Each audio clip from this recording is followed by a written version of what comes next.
Baik teman-teman sekalian, waktu sudah menunjukkan jam 13.30. Kita akan lanjutkan diskusi kita pada hari ini. Dan pada siang hari ini kita ada dua pembicara. Yang pertama adalah Profesor Dr. Ova Emilia M.Med. ED, SPOG, ya, PhD dari UGM. Beliau dekan di Fakultas Kedokteran UGM 2 kali, dan kita ingin mendengar gagasan, atau karena acara kita adalah curah gagasan mengenai Tridharma perguruan tinggi di masa depan itu akan seperti apa. Dan kami mengetahui bahwa beliau juga ahli dalam bidang pendidikan kedokteran, sehingga mungkin juga kita juga bisa merefleksikan apa yang terjadi di Fakultas Kedokteran yang bisa digunakan juga oleh fakultas-fakultas yang lain. Mangga, Prof. Ova, kami persilahkan. Terima kasih, Pak Ganjar. Assalamualaikum warahmatullahi wabarakatuh. Waalaikumsalam. Ya, saya akan share. Sebelumnya saya mengucapkan terima kasih atas undangannya, ya, karena namanya juga curah gagasan, ya. Jadi ini yang saya sampaikan itu adalah sesuatu yang juga kami bangun berdasarkan apa yang telah terjadi dalam 2 tahun terakhir, ya, khususnya ya kaitannya dengan COVID. Namun nanti mungkin saya kira apabila ada hal-hal yang memang nanti perlu kita diskusikan dan digali lebih lanjut, saya kira ini nanti mungkin akan sesuai dengan apa yang memang diperlukan untuk digali. Baik, izin saya untuk share screen. Baik, saya fokus pada apa sih sebetulnya peran dan tantangan perguruan tinggi di masa depan. Dan karena memang saya dari kesehatan, mungkin banyak hal yang berkaitan dengan kesehatan. Dan kebetulan memang COVID menunjukkan bahwa kalau orang mau berkarya, kalau tidak sehat ya tentunya sulit juga, ya, sehingga sehat itu nomor 1, ya. Nah, kalau kita lihat bagaimana peran Indonesia ini sendiri dalam peradaban dan perkembangan global, kita tahu bahwa di dalam masalah global, masalah kesehatan, apakah itu berkaitan dengan kemiskinan ataupun berkaitan dengan mungkin adilan, keseimbangan gitu, ya. Banyak masalah yang kita ketahui bersama, misalnya dampak dari kemiskinan dan ketidakadilan, ya, akses ini menimbulkan misalnya masalah gizi buruk, terus kemudian juga penyakit-penyakit yang non-communicable yang berkaitan dengan gaya hidup, ya, ataupun juga penyakit-penyakit yang sifatnya seperti COVID ini tadi, ya, wabah yang menimbulkan masalah yang bukan hanya di nasional tapi juga di internasional. Nah, selain itu juga banyak sekali kemajuan-kemajuan yang terus menjadi satu tantangan bagi kita dunia pendidikan, dengan adanya kalau di kesehatan itu adalah banyaknya digitalisasi dari kesehatan, ya, robotik, terus kemudian juga dari artificial intelligence ataupun ya networking health yang nanti mungkin ke arah teleconsultation atau pelayanan kesehatan jarak jauh, ya, yang tentunya ini merupakan suatu tantangan bagi institusi pendidikan. Nah, selain itu, Indonesia juga mempunyai satu tantangan lagi sebagai destinasi wisata, ya, saya kira, ya, di mana hal ini juga tidak bisa kita kesampingkan karena dengan adanya mobilitas yang tinggi, dulu kita mungkin melihat bahwa adanya wabah itu bisa dibatasi karena manusia tidak terlalu banyak bermobilitas, tetapi dengan sekarang mobilitas tinggi dan apalagi kita adalah termasuk destinasi dari turis ini, ya. Nah, menjadikan memang ini menjadi tantangan-tantangan baru khususnya bagi kita sebagai perguruan tinggi. Nah, perguruan tinggi sebagai pengawal baik untuk tridharma ya, untuk pendidikan, riset ataupun teknologi, tentunya juga perlu melihat ya dan menjadi peran yang sifatnya adalah untuk membangun masyarakat dan membangun nilai-nilai budaya itu sendiri. Kita sendiri sudah menandatangani suatu kesepakatan bahwa ada yang perlu kita capai di tahun 2030 terkait dengan 17 tantangan yang seperti Ibu dan Bapak sudah kenal semuanya. Yang saya kira ini merupakan suatu tantangan bukan hanya negara, tetapi juga tantangan bagi institusi pendidikan. Karena perguruan tinggilah yang mengawal adanya pendidikan, riset, dan teknologi yang akhirnya akan membangun bagaimana masyarakat itu bergerak dan bagaimana membangun nilai-nilai baru budaya di masa depan. Nah, bagaimana ini dikawal di masa yang akan datang? Nah, saya merujuk pada apa yang kita sebut dengan maturasi dari suatu perguruan tinggi, di mana kalau kita lihat bahwa suatu perguruan tinggi ini tentunya di Indonesia yang saya dengar dari laporan di Dikti ya, jumlahnya ribuan ya. Jadi konsep dari perkembangan perguruan tinggi ini juga perlu kita lihat bahwa Indonesia mempunyai mungkin beragam ya stadium ya dari suatu perguruan tinggi ya. Kalau kita lihat untuk perguruan tinggi yang levelnya sudah di generasi 4, nah tentunya ini perlu didorong lebih lanjut lagi, dan saya Unpad, UGM ya, UI ya, ini UNER, ini termasuk perguruan tinggi yang mestinya sudah melangkah ke arah yang ke generasi 4, yang bukan hanya misinya adalah di pendidikan, riset ya, tetapi juga di sini lebih ke exploitation of knowledge ya, and proactive economic development. Jadi ada aspek di situ yang sifatnya adalah mempunyai peran di dalam pengembangan yang sifatnya mungkin bernilai economic development ya. Kemudian juga di sini kalau kita lihat outputnya bukan hanya profesional, bukan hanya para ahli, saintis, wirausaha ya, tetapi juga wirausaha dan juga kompetitif lokal ekonomi. Yang tentunya harapannya kita ya sebagai universitas-universitas yang memang sudah harus didorong ke sana, tentunya kita juga perlu melihat bahwa peran kita atau kriteria yang harus kita capai juga menjadi tidak sama dengan sebelumnya. Nah, kalau kita lihat di sini bahwa kita sudah bergerak bukan hanya kepada menghasilkan di kotak yang pertama ini saja, yaitu scholars dan expert, bukan saja juga menghasilkan pakar dan pengembangan keilmuan, research base, tetapi kita perlu melangkah lebih lanjut kepada societal needs ya. Jadi di sini melaksanakan tridharma tapi juga menghasilkan sesuatu yang dibutuhkan oleh konteks. Dan ini saya kira yang perlu kita lihat lebih lanjut.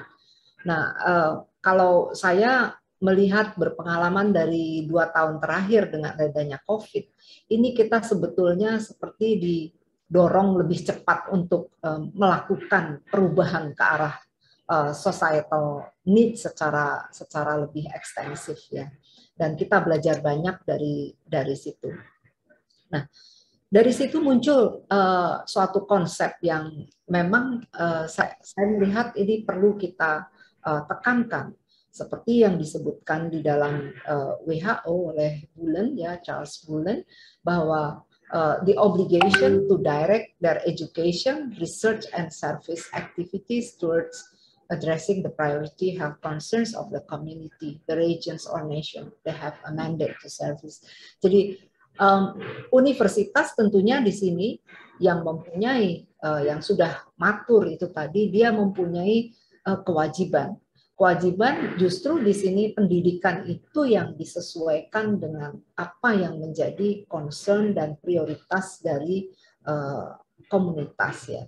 Jadi saya kira ini yang prinsip dari akuntabilitas sosial ini tentunya yang perlu kita dorong ya. Jadi bukan hanya melihat apa kepentingan dari pendidikan, apa kepentingan riset untuk mungkin kenaikan pangkat, untuk ranking ya, tetapi lebih dari itu. Tapi untuk ketiga dharma tersebut diarahkan untuk mencapai suatu apa namanya hal-hal yang berkaitan dengan masalah prioritas yang ada di dalam konteks tersebut. Ya. Jadi kalau di dalam mungkin konteks kesehatan, jadi di sini kita mempunyai peran di salah satu kaki dari pentagram ini ya.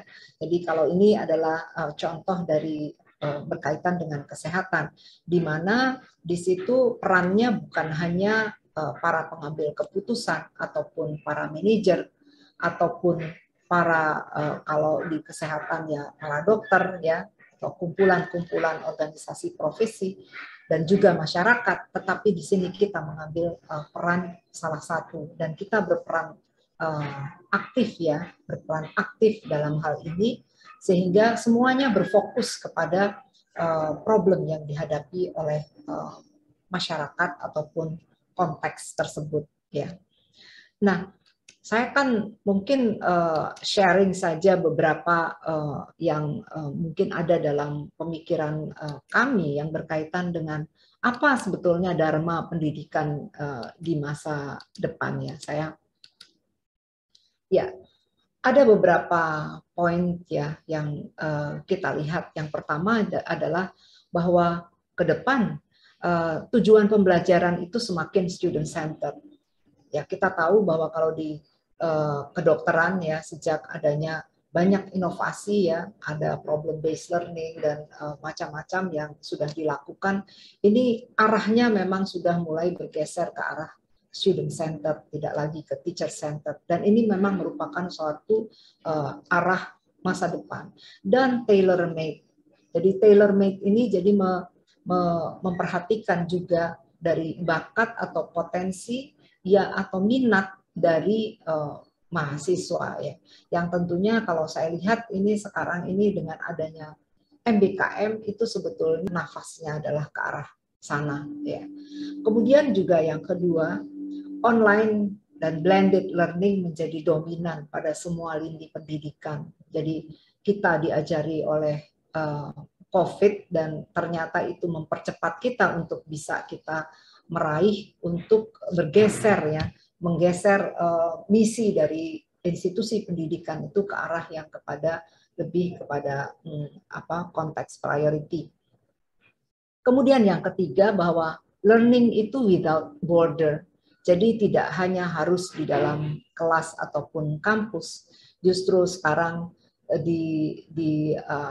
didorong untuk belajar di semua tempat, di semua konteks ya, yang tentunya ini juga sangat berkaitan ya dengan MBKM yang sekarang sedang digalakkan. Metode pembelajaran juga semakin interaktif dan juga kolaboratif ya. Jadi ini bukan hanya mahasiswa yang belajar, tapi dosennya pun juga harus belajar, sehingga dalam masa pandemi 2 tahun ini kita juga belajar bagaimana caranya kita mengembangkan kemampuan dari staf dan juga staf kependidikan untuk dapat memfasilitasi metode pembelajaran yang interaktif dan kolaboratif. Ya, ini suatu tantangan. Yang lain adalah bahwa skill yang perlu ditekankan dan perlu diajarkan sepanjang hayat itu adalah yang kaitannya dengan soft skills dan juga learning skills. Sehingga mereka tidak hanya terpaku pada konten-konten yang diberikan saat belajar, tetapi mereka mampu mencari, mampu menggali dan menjadi pribadi-pribadi yang tentunya kalau bahasa Jawanya ubet ya, ubet itu selalu bisa mencari jalan keluar dalam sebuah kesulitan ya. Jadi ini lifelong learning yang harus ditekankan selama pembelajaran. Sistem assessment ini juga terjadi perubahan besar-besaran di mana menjadi lebih semakin programatik. Jadi assessment itu digunakan bukan untuk meluluskan atau tidak luluskan saja, tetapi assessment adalah bagian dari proses pembelajaran itu sendiri. Jadi dia digunakan dengan berbagai metode, berbagai cara yang sifatnya adalah untuk memudahkan peserta didik untuk mencapai kompetensi-kompetensi yang memang sudah digariskan. Kemudian yang lain adalah pertukaran mahasiswa, dosen, dan tenaga ahli yang lebih ditekankan lagi. Yang tentunya di sini, ini saya tulis luar negeri, sebetulnya bukan hanya luar negeri. Dalam negeri dan luar negeri ini mestinya harus semakin ditekankan lagi. Dan yang berikutnya adalah teknologi enhanced learning, di mana banyak kita mulai menggunakan, ya, memberikan hibah-hibah bukan hanya kepada dosen tetapi juga kepada mahasiswa ya untuk berbagi ya, untuk mengembangkan teknologi-teknologi untuk proses pembelajaran. Jadi di sini misalnya mahasiswa untuk pasca sarjana dia juga bisa mengakses hibah-hibah yang berkaitan dengan pengembangan teknologi untuk proses pembelajaran. Jadi ini dharma yang berkaitan dengan pendidikan. Apa dharma yang berkaitan dengan penelitian? Ibu dan Bapak yang saya hormati, ternyata memang keilmuan perkembangannya sangat cepat dan sangat beragam ya. Jadi kalau dulu disebutkan bahwa keilmuan ini harus misalnya ini hanya satu atau sifatnya mungkin kalau ibu dan bapak linear gitu ya. Sekarang sepertinya memang saling overlap ya, dan pengembangannya luar biasa. Dan kadang-kadang mungkin tidak mengikuti kaidah-kaidah yang dulu dipegang ya, sehingga kadang-kadang itu menimbulkan mungkin pro kontra ya, karena itu merupakan suatu hal yang baru ya. Dan ini berisiko ya, karena adanya riset yang sangat cepat dan beragam, berisiko adanya fragmentasi dari riset dan juga disintegrasi ya, sehingga memang perlu adanya suatu lembaga atau kegiatan yang memang saling payungnya, ini maksudnya bukan payung, kegiatan payung yang bisa merangkul ya semua riset-riset tersebut untuk sehingga menjadi tadi dikembalikan kepada social accountability. Jadi menjadi suatu riset yang memang arahnya adalah ke prioritas, mencari masalah prioritas-prioritas yang dihadapi di lokal. Dan ke depan ini akan ada semacam ledakan inovasi dan produk-produk baru berbasis riset yang tentunya mengharuskan dari institusi pendidikan untuk menangkap hal-hal tersebut. Karena ini salah satu kesulitan atau mungkin tantangan bagi universitas ya, pendidikan tinggi untuk merangkul atau bekerja sama dengan industri ya, karena masing-masing memang mempunyai mungkin ya cara atau prosedur, cara bekerja, cara berpikir yang berbeda ya. Jadi ini nanti akan banyak, dan mungkin juga ke depan adanya suatu nilai normal dari etika penelitian itu juga menjadi ada pergeseran ya.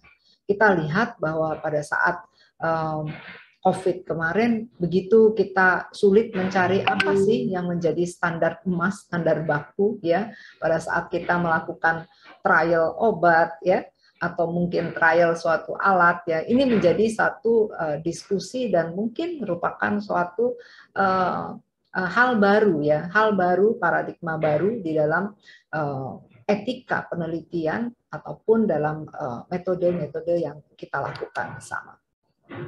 Dan yang terakhir di dalam Dharma penelitian masa depan ini tidak bisa dihindari bahwa kita perlu memperbanyak ya kolaborasi ya, apakah peneliti dan ilmuwan ya yang sifatnya adalah multi site research, dan ini bisa berkaitan dengan inisiasi lintas negara, dan ini yang kita sebut bahwa ini tidak hanya berkaitan dengan penelitian untuk penelitian itu sendiri, tetapi juga kepentingan untuk menyelesaikan masalah lintas negara.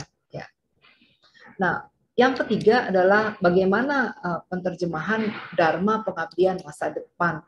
Dari studi dikatakan bahwa memang ke depan semakin banyak orang itu hidup di daerah urban ya.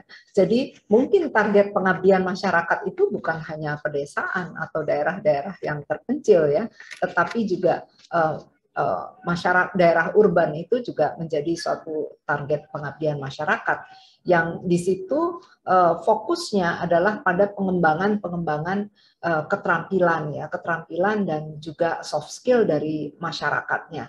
Dan tentunya kita mengharapkan bahwa pengabdian masyarakat ini adalah salah satu unsur penting untuk mengembangkan reputasi universitas, di mana pengabdian masyarakat itu adalah pendukung dari pendidikan dan juga pendukung dalam meningkatkan luaran dari SDM-nya. Jadi kalau yang kami kembangkan bahwa pengabdian masyarakat itu juga mampu dipublikasi, dan itu yang kita lakukan, dan melakukan pelatihan-pelatihan kepada dosen yang melakukan pengabdian masyarakat sehingga jurnal-jurnal hasil-hasilnya dapat masuk ke dalam jurnal. Ya. Jadi saya kira ini merupakan hal yang perlu kita tekankan ke depan.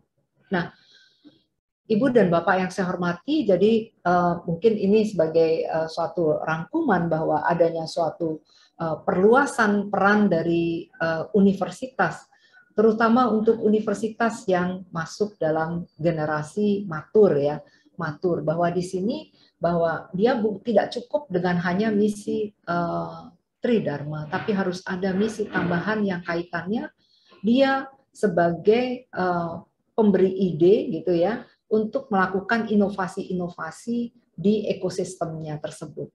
Dan bagaimana peran universitas di dalam baik sistem nasional ataupun regional ini tentunya juga perlu digambarkan, ditegaskan ya. Jadi tidak lagi adanya suatu kecurigaan ya atau prasangka yang tentunya nantinya menjadikan tidak kondusif.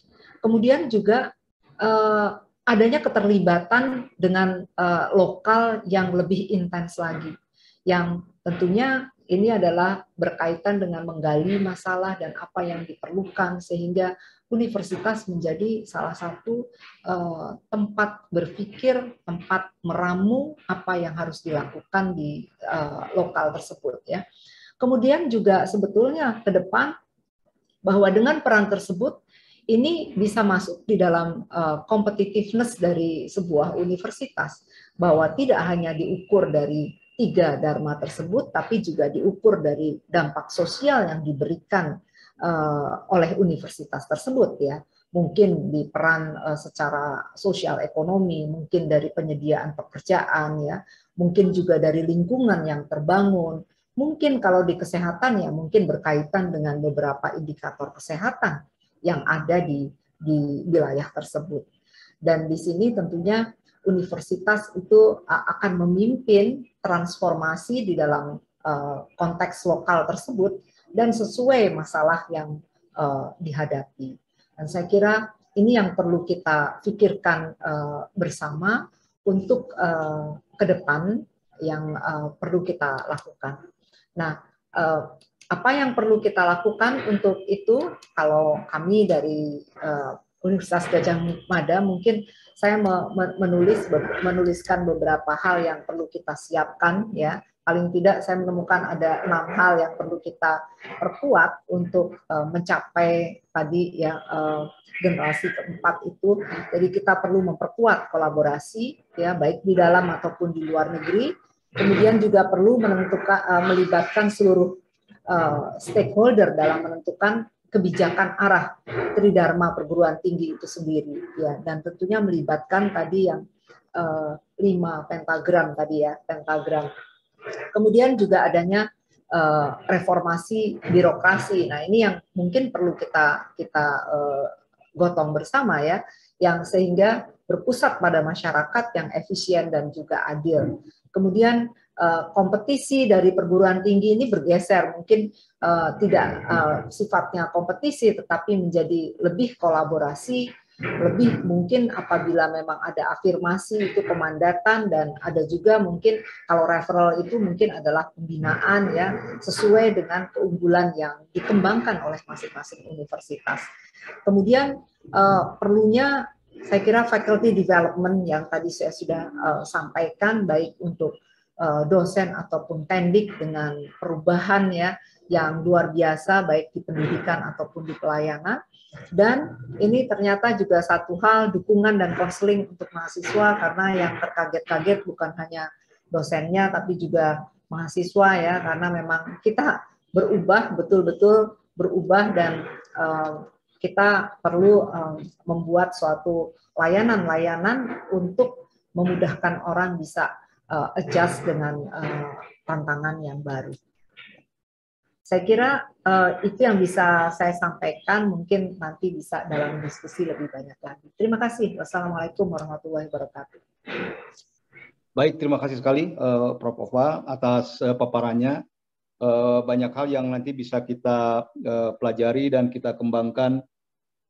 Tapi saya ingin menggarisbawahi, ini jarang juga nih disampaikan oleh yang lain dari tadi itu. Soal yang paling penting adalah bagi mahasiswa itu learning skill, gitu kan. Nah, itu yang learning skill itu menjadi sesuatu yang sangat penting karena mereka akan menjadi pembelajar sepanjang hayat, dan dengan cara yang semacam itu tentu mereka bisa selalu beradaptasi terhadap berbagai perubahan dan menghasilkan gagasan-gagasan yang sesuai dengan perkembangan.